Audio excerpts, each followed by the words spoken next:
Bienvenidos a la tercera clase del curso técnico de Bitcoin. Hemos visto en los vídeos anteriores cómo funciona la red de Bitcoin gracias a los nodos y cómo los nodos son los que permiten la existencia descentralizada de Bitcoin, como el software de Bitcoin descargado en cada nodo y cada nodo siendo igual de poderoso que todos los demás y teniendo las mismas capacidades y la misma potestad, descentralizamos este sistema. Hemos visto cómo los nodos tienen una función concreta de verificar transacciones. Y hemos visto y hecho una comparación que va a ser muy importante para entender lo que creo que es el concepto más complejo de todo el mundo de las criptomonedas, de cómo un sistema centralizado tiene una capacidad de asegurar las transacciones que ocurren en él y cómo un sistema descentralizado lo hace gracias a la minería. Antes de continuar con el vídeo me gustaría aclarar una serie de conceptos que van a dar contexto y que va a hacer mucho más intuitiva la posterior explicación. Vamos a compararlo con un sistema centralizado. Un sistema centralizado, por ejemplo, un banco, es una institución que directamente decide cuánto dinero se emite, en qué orden se procesan los pagos, lleva y gestiona la contabilidad y valida que nadie gaste dos veces el mismo billete. Toda la confianza del sistema está depositada en esa institución que lleva las normas y la contabilidad del libro contable de todas las transacciones que se realizan en su sistema monetario, en su sistema financiero, que actualmente es el principal en el mundo. Ahora, lo que intenta conseguir Bitcoin es un sistema con las mismas características, pero que no tenga esa institución, que no tenga un punto central, que no tenga un árbitro que lo controle todo. Por eso necesitamos un mecanismo que descentralice todas esas funciones que realiza la institución en el sistema centralizado. Necesitamos que cualquiera pueda verificar las reglas, esos son los nodos. Necesitamos que las transacciones se ordenen de una manera justa, eso es lo que hacen los mineros, que el sistema sea seguro frente a trampas y que la emisión de nuevas monedas no dependa de una institución, sino de reglas matemáticas que estén claras. Ahora, lo que hacen los mineros es obligar a que se cumplan esas funciones. Lo que resuelven, lo que calculan, es un problema matemático costoso a través del gasto de computación, a través del gasto de electricidad. Esa electricidad que ellos consumen a través de todas estas granjas, de todas estas CPUs, de todas estas GPUs, lo que intentan es resolver un problema matemático calculando con electricidad, calculando un número aleatorio que resuelva ese problema que propone la red. Al hacerlo, y si consiguen resolver este problema, la red de Bitcoin les emite el derecho de poder añadir un nuevo bloque, un nuevo conjunto de transacciones a todo el historial del libro contable de la red descentralizada. Cuando lo consiguen, reciben un doble premio. Se llevan las comisiones más altas de las transacciones que se están realizando en ese momento en la red y se llevan la nueva emisión de Bitcoin. Es decir, cuando ellos minan, cuando gastan electricidad y consiguen resolver este problema que propone la red, ellos reciben el incentivo económico de las comisiones y de la nueva emisión de unidades monetarias de Bitcoin. Este gasto de energía es el punto diferencial de Bitcoin. Asegura que cada bloque que se añade a la blockchain lleve detrás trabajo real y energía gastada y cómputo por parte de los mineros que han intentado ordenar las transacciones, pero que solo uno lo ha conseguido. Si dos mineros generan a la vez un mismo bloque, esto se resuelve de una forma muy elegante, ya que no tenemos un árbitro al que preguntar qué bloque es el válido, simplemente la cadena de bloques más larga a lo largo del tiempo, la que acumule más trabajo, en la que más electricidad y más cómputo se deposite, será la que tenga la verdad de las transacciones. Es decir, aquí no estamos confiando en que nadie nos diga cuál es la cadena, cuáles son las transacciones válidas. Simplemente todos los mineros que intentan resolver ese problema aportando electricidad, cómputo y por tanto trabajo, esto es lo que se llama prueba de trabajo, esa cadena será la válida, porque esa cadena es la en la que más energía se ha depositado y la que más trabajo tiene, y por tanto la que más segura será, porque para intentar reescribir la historia de esas transacciones, para intentar cambiar algo de esa cadena de bloques, tienes que volver a reescribir, tienes que volver a generar no toda la electricidad que ha generado el minero que ha conseguido minar ese bloque, sino toda la electricidad que han generado todos los mineros que en ese momento estaban en la red intentando minar. De esa manera es prácticamente imposible reescribir las transacciones y hemos conseguido de manera descentralizada asegurar un registro, una contabilidad, unas transacciones sin tener que depender de nadie, simplemente de la cantidad de electricidad que los mineros están gastando e están invirtiendo en la red. De esta manera los mineros cumplen varias funciones, ordenan las transacciones, aseguran la red y dan valor de por sí a los nuevos bitcoins que se generan, porque para generar nuevos bitcoins, para emitir nuevas unidades monetarias, se tiene que gastar electricidad, se tiene que gastar dinero, infraestructura, valor para generarlos, y eso ya de por sí la nueva emisión de los bitcoins viene dada con ese valor, ya que son costosos de generar. Por lo tanto, con la minería, con este sistema descentralizado, hemos pasado de depender de una institución física a depender de la energía que se consume para dar valor y seguridad a nuestra red. Esto convierte a Bitcoin en un activo digital escaso, difícil de corromper, imposible de falsificar y valioso por su propia naturaleza. Vamos a continuar con la explicación y creo que con esto lo vamos a entender todo mejor. Vamos a poner contexto y vamos a entender estos conceptos antes de adentrarnos en qué es la minería. Bien, cuando tenemos un sistema centralizado de dinero, es mucho más fácil proteger las transacciones. ¿Por qué? Porque tenemos una entidad, tenemos una institución encargada únicamente de proteger esas transacciones. Es decir, en ese sistema no se pueden cometer fraudes técnicamente. ¿Por qué? Porque hay una especie de revisión en ese servidor centralizado en el que vería que si alguien quiere cometer una trampa o alguien quiere gastar la misma moneda dos veces, alguien impediría ese propio sistema centralizado con normas y con sus propias revisiones, vería que esa transacción quiere gastar la misma moneda dos veces, otro tipo de trampa, y esa transacción se cancelaría. Otra forma que tiene de aportar valor esa red centralizada y de asegurar las transacciones es mediante la confianza que tienen las personas en que esa institución, normalmente política, o esa institución con ciertas capacidades, va a mantener o va a entregar un producto de dinero valioso a la ciudadanía que lo utiliza. Pero cuando queremos quitarnos de en medio esa entidad, cuando no queremos que haya ningún tipo de revisión, cuando queremos que esto sea un sistema completamente autónomo y descentralizado en el que no haya un punto central donde se coordine todo, necesitamos usar de ciertas tecnologías un poco complicadas. Y esa tecnología es la minería. Como hemos explicado, los nodos tienen ciertas funciones. Una de esas funciones es comprobar, por ejemplo, que cuando tú gastas una de tus monedas, gastas uno de tus bitcoins, la clave pública que emites para poder gastar esos bitcoins corresponde con tus direcciones y por lo tanto eres o estás capacitado técnicamente de gastarlo. Ese es un tipo de validación que hacen los nodos. Pero también verifican, por ejemplo, cuando se emite un nuevo bloque, que ese bloque cumple con las normas de consenso de la red de Bitcoin. Y para entender cómo se emite un nuevo bloque de transacciones tenemos que entender la minería. Por lo tanto, el primer punto es entender y volver a la caja verde que hemos estado explicando y viendo antes de los nodos. Esto es un nodo por dentro. Y un nodo en su almacenamiento contiene toda la blockchain de Bitcoin, como hemos visto anteriormente, y luego tiene otro espacio distinto que se llama mempool. Ese mempool es la memory pool y en la mempool se encuentran todas las transacciones que todavía no se han minado, que todavía no se han incluido en la blockchain definitiva y que están pendientes de confirmar.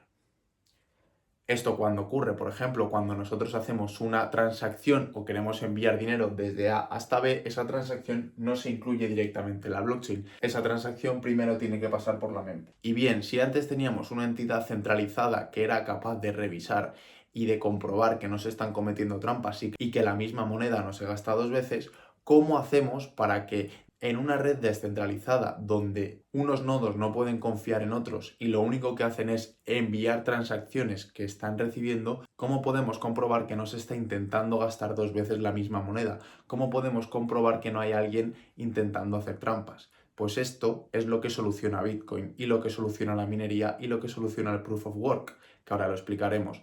Esto es el problema fundamental que resuelve Bitcoin, el problema del doble gasto en una red descentralizada. Cuando enviamos una transacción desde el punto A hasta el punto B, lo primero que ocurre es que esa transacción se transmite a lo largo de toda la red y esa transacción intenta llegar a todos los nodos. Por lo tanto, el nodo recibe una transacción de una dirección en concreta de una persona, que no es persona pero es dirección, que intenta gastar un registro en concreto. Este nodo comprueba que esa clave pública es válida y acepta la transacción y la incluye dentro de su mempool. Por lo tanto, en este espacio virtual de Memory Pool se encuentran todas esas transacciones que se están realizando en ese momento concreto más o menos y se van organizando en función de la comisión que tengan esas transacciones. Esto que vemos aquí, por ejemplo, es la mempool y esto es la blockchain. Estas son las transacciones que todavía no se han confirmado y cuando se confirmen pasarán a la cadena de bloques, a la blockchain final. Pero eso lo veremos en el vídeo de blockchain más en detalle entrando dentro de esta aplicación. Por lo tanto, cuando el minero mete dentro de su mempool una transacción en concreto y recibe o vuelve a recibir una transacción de la misma cartera o de la misma persona intentando volver a gastar esa moneda y por lo tanto cometiendo trampas, este nodo que tiene dentro de esta mempool la transacción que ha recibido primero simplemente rechaza esa transacción, porque lo que concluye es que esa dirección, esa persona que tiene ese Bitcoin, está intentando gastarlo 2 veces y por lo tanto hacer trampas. Otros mineros, por ejemplo, habrán recibido primero la segunda transacción en vez de la primera. Y habrá en sus mempools correspondientes un gasto distinto entre una y otra. Es decir, un nodo tendrá la primera transacción dentro de su mempool y habrá rechazado la segunda, y otro nodo tendrá dentro de su mempool la segunda transacción y habrá rechazado la primera. Es decir, se mete en la mempool la primera que se recibe y la siguiente se descarta. Recordemos que esto es una transacción de alguien que quiere hacer trampas y de alguien que quiere gastar 2 veces la misma moneda. Entonces, habiendo una discrepancia entre mempools, habiendo una transacción que no concuerda entre mempools, ¿cómo solucionamos este problema? Pues bien, muchos de los nodos de Bitcoin actúan como mineros. ¿Y qué es mineros? Los mineros lo que hacen es introducir las transacciones que tienen dentro de su mempool en un nuevo bloque y meterlo dentro de la blockchain. ¿Cómo lo hacen? Pues bien, los mineros tienen que ordenar las transacciones de mayor comisión que hay dentro de su mempool e intentar resolver un problema. Una vez esos mineros han resuelto un problema, proponen un bloque como resuelto. Y si ese bloque cumple con las condiciones del protocolo y se ha solucionado correctamente, es aceptado por el resto de nodos e incluido dentro de la blockchain. Por lo tanto, la solución a este problema de discrepancia se resuelve de la siguiente manera. La transacción que se encuentre en el nodo del minero que consiga minar el bloque primero antes de la otra con la que no concuerda será la transacción que se lleve a cabo y que se incluye en la blockchain, mientras que la otra quedará descartada y quedará descartada en el momento en el que este nodo o otro nodo con esa transacción que no concuerda la descarte, ya que comprueba o verifica que se ha minado un bloque en el que la anterior transacción estaba minada y que por lo tanto tiene que descartar esa. Y así es como se evita el problema del doble gasto. Esto fundamentalmente resuelve un problema de los sistemas descentralizados para poder emitir transacciones sin necesitar de una entidad central, pero aparte de eso ofrece seguridad, incentivos y es el pilar básico de la seguridad y del comportamiento de Bitcoin. Y vamos a ver por qué. Una vez que entendemos que los mineros son un tipo de nodo que lo que hacen es ordenar las transacciones de la mempool e incluirla en la blockchain, que es el historial de todas las transacciones que ha habido a lo largo de la red, tenemos que entender que eso cumple unas funciones en concreto como estas.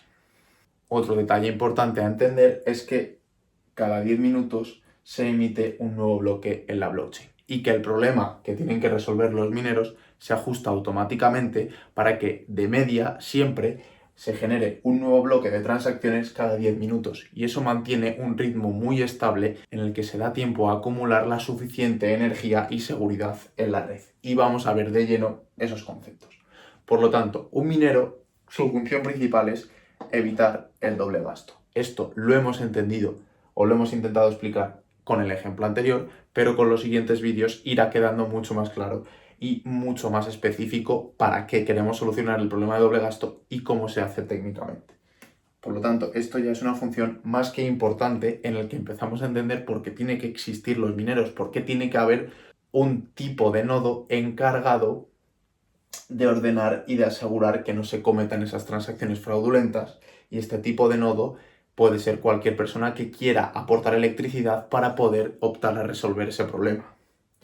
La segunda razón, y es el principal incentivo que tienen los mineros de resolver ese problema, porque podríamos pensar que un minero, ¿por qué razón iba a gastar electricidad o su tiempo en intentar resolver un problema matemático como es el problema del minado, simplemente para incluir transacciones. Es decir, el minero se gasta dinero y se gasta infraestructura en proteger una red, pero ese minero tiene que tener un incentivo y recibir algo a cambio para aportar esa seguridad. Y lo que recibe ese minero son nuevas unidades monetarias de Bitcoin. Y así es como se emiten nuevos Bitcoins. Y por eso se llama minar, porque es un proceso en el que alguien aporta trabajo intentando resolver el problema de las transacciones, ordenándolas e incluyéndolos en la nueva red.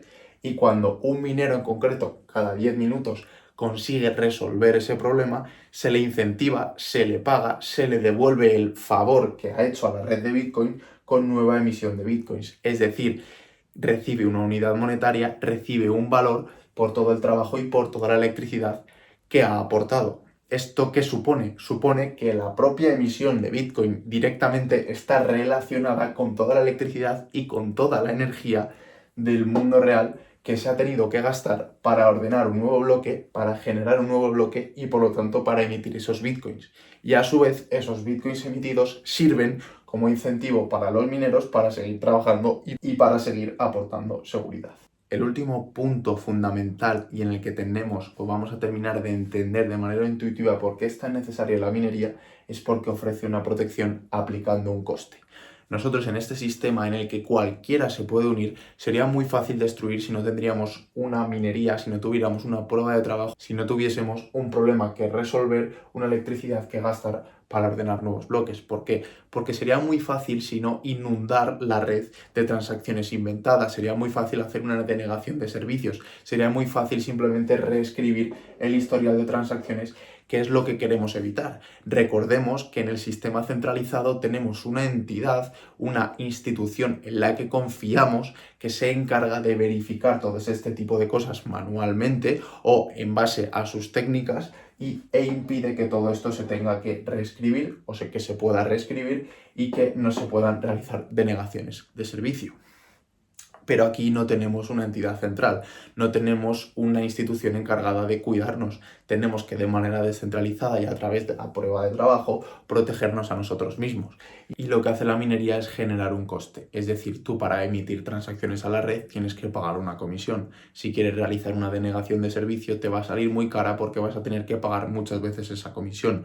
Los mineros son los que tienen que resolver ese problema e incluir tu transacción dentro de un bloque y meterla dentro del historial. Ese es un ritmo de cadencia no lo suficientemente alto como para inundar la blockchain de transacciones. Pero lo más importante de todo esto es que conseguimos distribuir el poder de decisión. ¿Por qué? Porque la resolución de este problema es un problema aleatorio. Tienes que tener la suficiente computación como para poder resolverlo. Y hay muchas personas, muchos mineros a lo largo de la red que intentan resolverlo. ¿Y por qué? Porque tienen el incentivo económico de llevarse las nuevas unidades monetarias de Bitcoin. Esto hace que no pueda haber un único actor minando y opinando sobre las transacciones que se realizan y que se incluyen dentro de la red, sino que son todos los mineros de la red los que compiten y por lo tanto aseguran esas transacciones, porque un minero está mucho más interesado en invertir su gasto en infraestructura y en electricidad para recibir nuevo Bitcoin que en intentar superar a todo el resto de la red que también está compitiendo en emitir nuevo Bitcoin para hacer trampas, porque lo más probable es que no consiga minar un nuevo bloque. Lo más probable es que siempre el resto de la red le supere en computación y le supere en el problema que tiene que resolver. Por lo tanto, si hace trampas, está perdiendo dinero, porque está malgastando la electricidad y la infraestructura en algo que no va a conseguir. Y en el caso de que lo consiga, como la competencia de computación es tan grande, enseguida van a echar hacia atrás sus trampas. Sin embargo, si todo ese incentivo, si toda esa infraestructura, si toda esa electricidad la invierte en aportar a la red, si lo consigue y resuelve este problema, al menos tiene el incentivo de recibir las nuevas unidades monetarias, financiando su actividad y por lo tanto aportando una producción porque hemos aplicado un coste al hecho de generar nuevos bloques, al hecho de ordenar las transacciones. Si todavía no quedan claros estos conceptos, no os preocupéis, porque con el resto de vídeos vamos a terminar de complementar un poco esta explicación e irá todo quedando cada vez más claro. Muchas gracias por ver el vídeo, espero que que creo que es el concepto más complicado, haya quedado claro y nos vemos en la siguiente clase en la que hablaremos de la blockchain en sí.